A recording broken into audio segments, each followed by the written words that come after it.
The GBU-57 is one of the primary non-nuclear weapons systems that the US B-2 Spirit long-range bomber is equipped with. The GBU-57 is also the largest US bomb, officially known as the Massive Ordnance Penetrator. It is one of the most feared weapons in the US arsenal. The bunker buster was developed by Boeing in collaboration with the US Air Force and is designed to destroy heavily fortified or buried targets. The National Interest reports. Experts say the US could use these bombs to hit Iran's underground nuclear facilities. Due to its destructive power, this type of bomb plays an important role in modern warfare, especially ideal for destroying all kinds of underground enemy targets.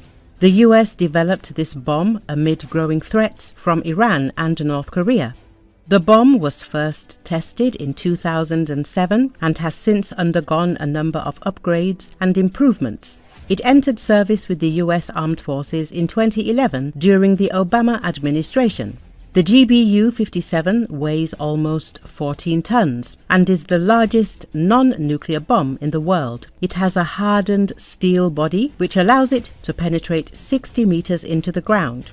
The bomb is equipped with a GPS-guided navigation system, and the delivery of the bomb to the target location using a B-2 Spirit bomber allows it to bypass enemy air defense systems. The United States did not hand over this bomb to any country in the world, not even to its allies, including Israel. This type of bomb allows you to destroy an underground target without resorting to nuclear weapons. However, it also has a number of downsides. Experts say that at $20 million per unit, it has a limited number of application scenarios. Only the aging B-2 Spirit can carry the bomb.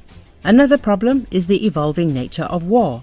The enemy will always look for countermeasures, including decentralizing the command center or digging very deep bunkers. Some military experts suggest that such a bomb may not be enough to destroy Iran's nuclear facilities. However, under Trump, the US has deployed 6 to 7 B-2 Spirit aircraft, each capable of carrying up to 2 GBU-57 bombs, to Diego Garcia, meaning Washington is taking Iran's nuclear program seriously.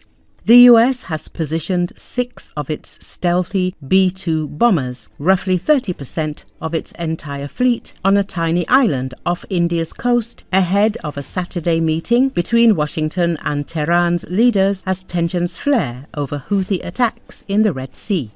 Private satellite imagery taken by Planet Labs last week showed at least 6 of the bombers on Diego Garcia, home to a joint US-British airbase about 2,400 miles from Iran's southern coast. It is believed to be one of the largest contingents of the bombers to deploy in recent history.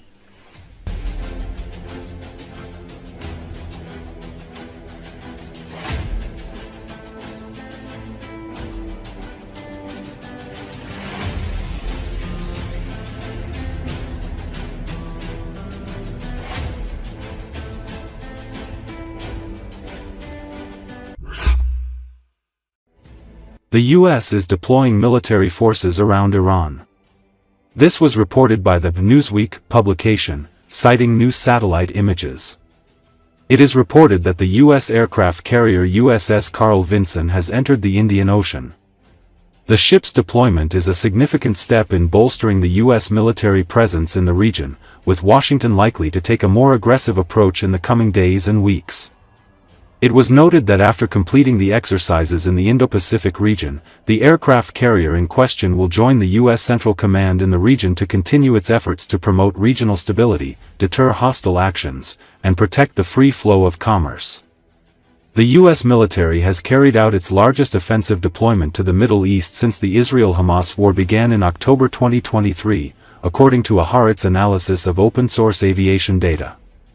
In recent weeks, Washington has sent squadrons of fighter jets, stealth bombers and large quantities of weaponry to the region, amid its ongoing campaign in Yemen and ahead of the ultimatum issued by President Donald Trump to Iran over its nuclear program.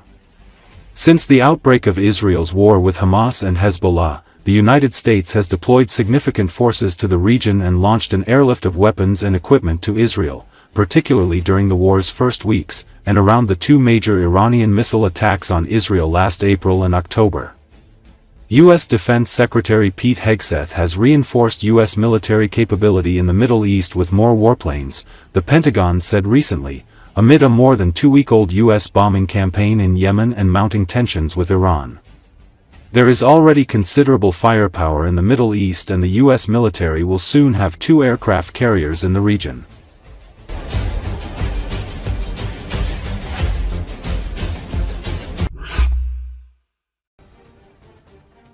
The Russian offensive in Ukraine has slowed significantly due to high casualties, difficult weather conditions, and the effective defense of the Ukrainian armed forces, writes The Telegraph.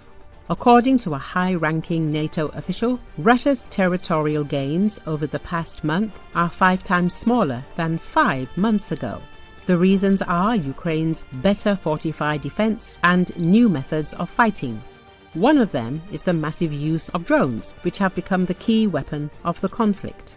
When you continue to fight past the point where you're exhausted and the point where your offensive operations are peaking, you can continue to fight, but you're going to have lower marginal returns.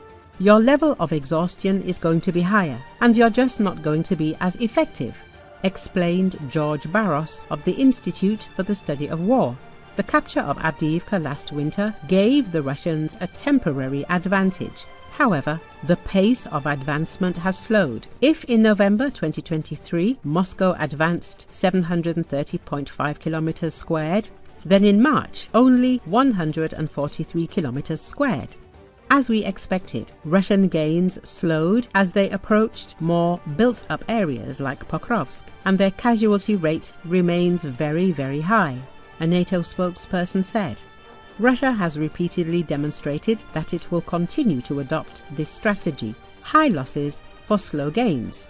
At the same time, Ukrainian troops are conducting local counterattacks and holding positions, especially in the Pokrovsk and Toretsk directions. Drones are used not only for reconnaissance, but also for delivering ammunition, often in combination with artillery. Michael Kaufman, a senior policy analyst at the Carnegie Endowment for International Peace, said, "Drones are currently responsible for over 60% of daily casualties in the Russian Federation and are the primary means of stopping attacks, in combination with mines and traditional artillery. Some Ukrainian units, in particular the 59th Airborne Assault Brigade, report that up to 85% of the losses they inflict on the enemy are caused by drones." Barros adds that UAV attacks sometimes destroy equipment up to 10 kilometers from the front, forcing Russian soldiers to advance on foot.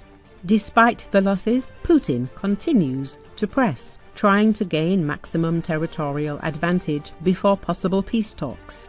He signed a decree calling up another 160,000 troops, a record for the past 14 years. But analysts doubt that Russia will be able to break through Ukrainian defenses.